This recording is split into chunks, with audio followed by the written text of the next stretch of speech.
एक सामान्य ग्रामीण परिवार में पैदा हुए मिथिलेश बचपन से ही चतुर, चालाक और तेज दिमाग के थे।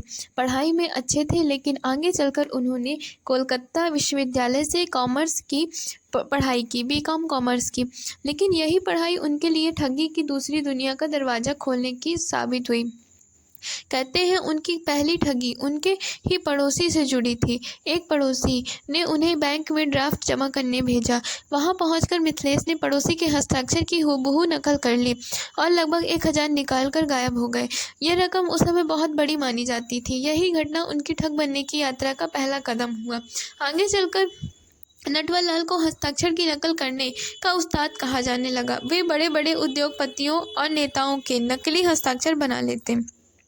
उनके पास दर्जनों नकली मोहरें, दस्तावेज, पहचान चित्र होते थे। कहा जाता है कि उन्होंने 50 से भी ज़्यादा फेक आइडेंटिटीज से ठगी की और हर बार नया रूप धरकर सामने आते। उन्होंने एक बार पंजाब नेशनल बैंक को रेल माल के कागजों में हेरा फेरी करके 6.5 लाख का नुकसान पहुंचाया। उनके ठगी के तरीके इतने जटिल और पुख्ता होते थे कि पुलिस को भी सालों साल तक इसकी असली सच्चाई नहीं पकड़ में आती थी। उनकी सबसे चर्चित और अविश्वसनीय ठगी यह है कि उन्होंने ताजमहल को 3 बार बेच दिया। जी हाँ, आपने सही सुना कि एक ऐसा व्यक्ति जिन्होंने ताजमहल को 3 बार बेचा। तो क्या सच में ताजमहल बिक गया? नहीं। विदेशी पर्यटकों और अमीर व्यापारियों को ये विश्वास ये दिलाते थे कि भारत सरकार ने इन्हें ताजमहल, लाल किला, राष्ट्रपति भवन और संसद भवन जैसे ऐतिहासिक स्मारकों को बेचने का अधिकार दे रखा है। वे इतने आत्मविश्वास और फर्जी सरकारी दस्तावेजों के साथ सौदा करते कि सामने वाला धोखे का शिकार हो ही जाता।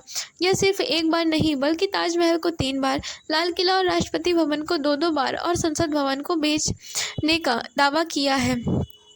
आज भी यह घटना भारत की अजीब और चर्चित ठगियों में गिनी जाती है। हालांकि वे ठग थे, लेकिन अपने गांव और गरीबों के बीच उनकी छवि कुछ अलग थी।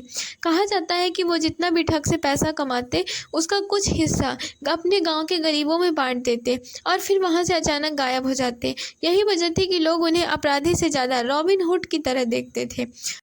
उन्हें 113 साल की सज़ा मिलने के बावजूद उन्होंने अपने जीवन में केवल 20 साल की ही सज़ा जेल में बिताई। उनकी फरारी से के किस्से सुनकर लोग हैरान रह जाते हैं। 1996 में उन्हें गिरफ्तार कर लिया गया। इलाज के लिए दिल्ली के एम्स लाया गया।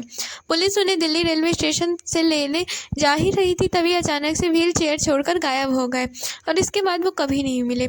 उनकी मौत को लेकर आज भी कई रहस्य हैं। उनके वकील के अनुसार 25 जुलाई 2009 को वो मरे, लेकिन उनके भाई का कहना है कि 1996 में ही उनकी मौत हो गई और वे गांव में दफनाए जा चुके हैं। यानी उनकी मौत या जिंदगी की तरह रहस्यमयी बनी रह गई।